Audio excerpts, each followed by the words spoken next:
আজকে আপনাদের সাথে শেয়ার করতে চলেছি হোয়াটসঅ্যাপের 5টি অসাধারণ সেটিং, যা আপনারা আগে হয়তো ইউজ করে থাকবেন এবং আজকে হয়তো বা কিছু জেনে থাকবেন।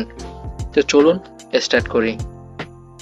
ফার্স্টে আমরা হোয়াটসঅ্যাপে চলে আসছি এবং ধরুন আমি প্রথম যে মেসেজ রিপ্লাই দিচ্ছিলাম তাকে আমি একটা মেসেজ পাঠাবো বা একটা ছবি পাঠাবো। জাস্ট আমি এখানে অ্যাটাচে গেলাম, গ্যালারিতে গেলাম, এখান থেকে যে কোনো একটা ছবি আপনি সিলেক্ট করে নিতে পারেন, বাট সেই ছবিটা এইচডি কোয়ালিটি হতে হবে।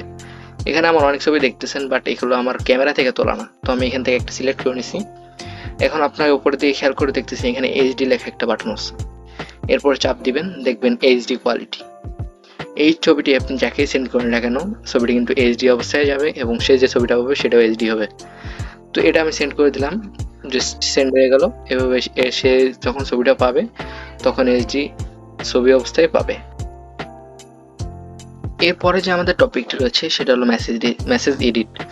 ধরেন আমি এরেই যাই, এখান থেকে ধরেন এইখানে এর আইডিতে আসার পর আমি এখানে দেখতেছি যে ওকে ঠিক আছে বন্ধু, দিস একটু কষ্ট করে, তাহলে অনেক উপকার হবে। বাট এটা আমার পছন্দ হচ্ছে না, মনে হচ্ছে এখানে হালকা পাতলা একটু এডিট করতে পারলে ভালো হইতো। তো আমরা এটা মেসেজটা সিলেক্ট করলাম, থ্রি ডটে গেলাম, এডিট অপশানে আসছি।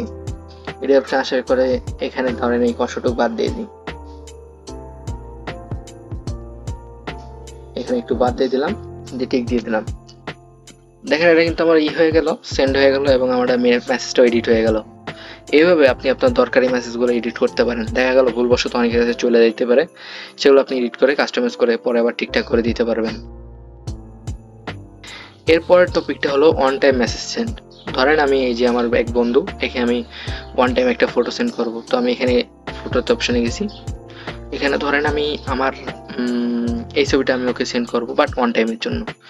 সেটা করার জন্য এখানে নিচে যে ওয়ান লেখা আছে কর্নারের দিকে নিচের দিকে, এরপর একটা ক্লিক করবেন। এই ছবিটা ও একবারই দেখতে পারবে, জাস্ট ঢুকবে, দেখে বের হওয়ার সাথে সাথে ওর পরে দেখতে পারবে না। ধরেন আমি এটাকে সেন্ড করে দিলাম,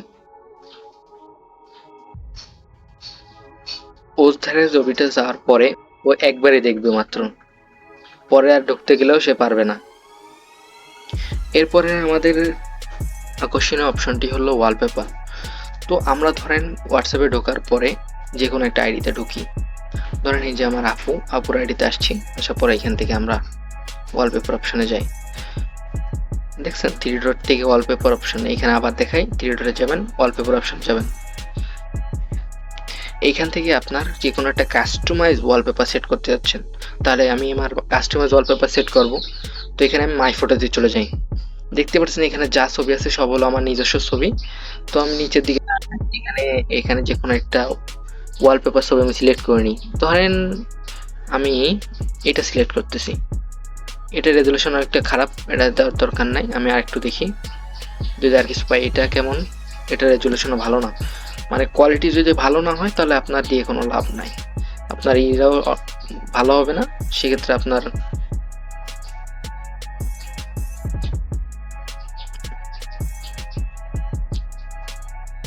ধরেন আমি এখানে অনেকগুলো আছে আমার, এখান থেকে আমি এটা চুজ করে দিচ্ছি।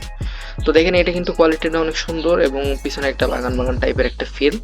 তো এইটা যদি আপনি চুজ করার পরে এখানে যে সেট ওয়ালপেপারে চাপ দেন তাহলে এটা সেট হয়ে যাবে।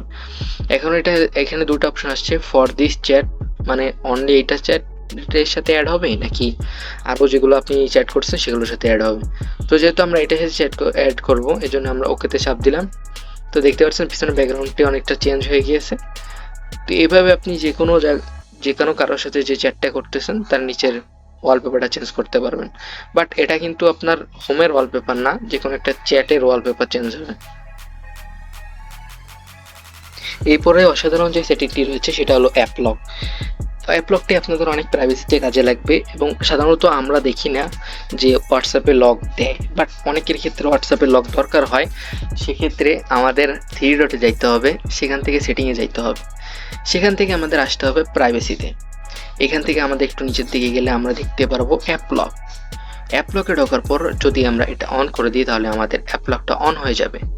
কেমন হবে, আমি এটা দিলাম, দেওয়ার পর ফিঙ্গারপ্রিন্ট আছে, ফিঙ্গারপ্রিন্ট দিলে অ্যাক্টিভ হয়ে গেল। এখানে মূলত 1 মিনিট মানে বোঝাচ্ছে 1 মিনিট পর এটা লক হয়ে যাবে। মানে আমি যদি এখনই অফ করে দিই, বাট এটা এখন লক হবে না, হবে 1 মিনিট পরে। আর যদি ইমিডিয়েট রেখে রাখি তাহলে দেওয়ার সাথে সাথে লক হয়ে যাচ্ছে।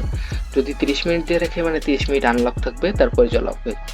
ধরেন আমি ইমিডিয়েটলি দিয়ে সেভ করে যাচ্ছি, আরেকবার চেক করে নিই যে হয়েছে কিনা। ঠিকই আছে। তো আমি এখানে বের হয়ে যাই, দেখেন এবারে ঢুকতে গেলে আমার লক লাগছে। এই আনলকে চাপ দিয়ে এখানে ফিঙ্গারপ্রিন্ট দিলে এটা আনলক হয়ে গেছে। তো এইভাবে আপনি যে কোনো লক সেটিং এখানে এনেবল করতে পারবেন। এটা আপনাদের বেশি কাজে লাগবে, যারা প্রেম টেম করেন তাদের জন্য অনেক উপযোগী। তো এই ছিল আজকের ভিডিওটি কেমন হলো অবশ্যই আপনারা কমেন্ট করে জানাবেন, এবং যদি বিস্তারিত আর কিছু জানার থাকে অবশ্যই কমেন্ট করবেন।